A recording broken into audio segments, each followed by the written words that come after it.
Hello and welcome to The Talk. I'm your host, Emma Eve. And I'm your host, Tom. We're here today to discuss one of the biggest issues affecting Australian women, the gender pay gap. In 2018, Shadow Treasurer Chris Bowen brought the issue to light in a speech to the Women's Economics Network. Bowen noted that over the past 20 years, little has been done to close the gender gap. RMIT ABC Fact Check investigated this and found Chris Bowen's claim to be correct. With women's education steadily increasing over the past 2 decades to 2016, the gender pay gap in Australia has hovered between 15% and 19%. It currently sits on its 20-year average of 16%.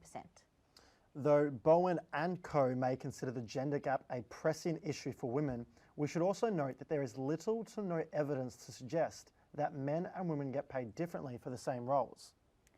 That is correct. That's because the gender gap isn't technically referring to different remuneration for the same roles, which is illegal. The gender gap exists due to female-dominated fields being paid far, far less than typically male-dominated roles. For example, childcare workers and teachers get paid far less than male-dominated jobs like miners or mechanics. The main issue is that Australia genders our workforce and has done so throughout history. Yes, women workers do present problems, Joe. It's tough, I know, but there are thousands of others, just like you all over the country, facing the same problems.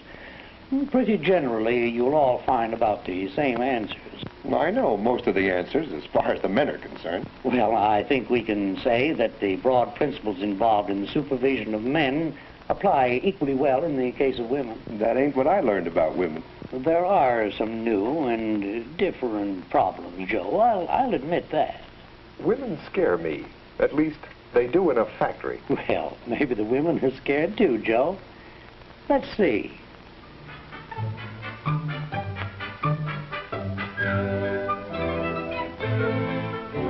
Most of them are working on their first industrial jobs, Joe. It's a totally unfamiliar world.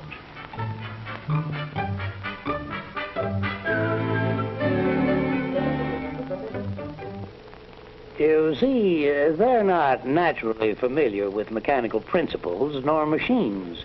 Why, even the language applying to common processes and tools are new to them.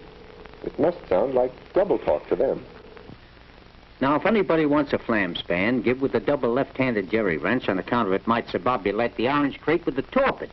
On the other hand, if a span flam is wanted, that's single right-handed, providing the pressing puncture is adjusted to the conch front of 37 and 2/8. Is that clear? I know, Joe. It takes time to make them feel at home, but it can be done. You talk like a man who knows women. We'll see, Joe. We'll see. You know, women workers can be surprisingly good producers, and it helps a lot to get them off to a good start. When breaking in any new worker, and of course especially a woman, you've got to explain every angle of the process down to the last detail. And since most of them lack mechanical background, you've got to study every job and subdivide it into simple operating steps. It's a good idea not to use trade terms, except, of course, where we must, and then explain in plain language exactly what such terms mean. And no matter what the job, he fits the tools and the work arrangements to suit the worker. What about that old saying, women earn 79 cents on the man's dollar? While that statement isn't entirely incorrect, it is focusing on the median wage and is leaving a lot of context out.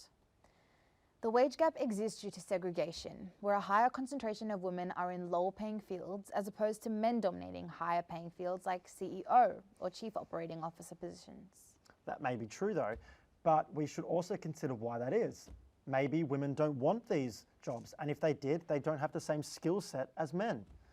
If the gap exists, it's because men are innately better at higher-paying fields like science or maths.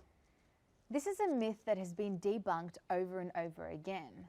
There is no evidence to suggest that men are biologically better than women at science or maths. A great example of this is Margaret Hamilton, who led the team of software engineers who developed the code to put Neil Armstrong on the moon.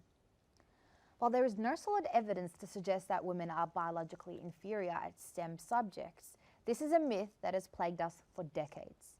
However, there is evidence that a lack of female role models and stereotypes about masculine or feminine jobs, along with difficult work environments, have kept many women out of STEM fields. Okay, well, we'll disregard that for now then. But wouldn't motherhood mean that there's a gap? It's a woman's biological role to have children and then look after them, taking them out of the workforce. Yes, but why doesn't it affect fathers? Men also choose to have kids, but the impact on their careers is statistically non-existent. Well, what if careers like childcare and teaching are just less skillful roles than typically male-dominated fields? Let's not forget that there is little to no disparity between men and women with bachelor's degrees. The proportion of Australian women with a bachelor's degree or above rose from just under 13% in 1996 to 28% in 2016. Since 1998, more women than men have earned a bachelor's degree, and yet the gender wage gap remains the same. Well, if that was the case, surely we would all be getting paid the same. Despite 27.9% of women having a bachelor's degree or higher, with men at 23.6%, the Australian Bureau of Statistics figures show that in 2016, on average, men in full-time work earned $1,631 a week, while women earned $1,369. Well, assuming this is the actual case, what is Australia actually doing to try and fix it? In Australia, there is currently no specific national target for reducing the gender pay gap. With decades of unequal wages in Australia, it will take a lot of conversation and a lot of hard work to fix. Thank you for watching. The Talk.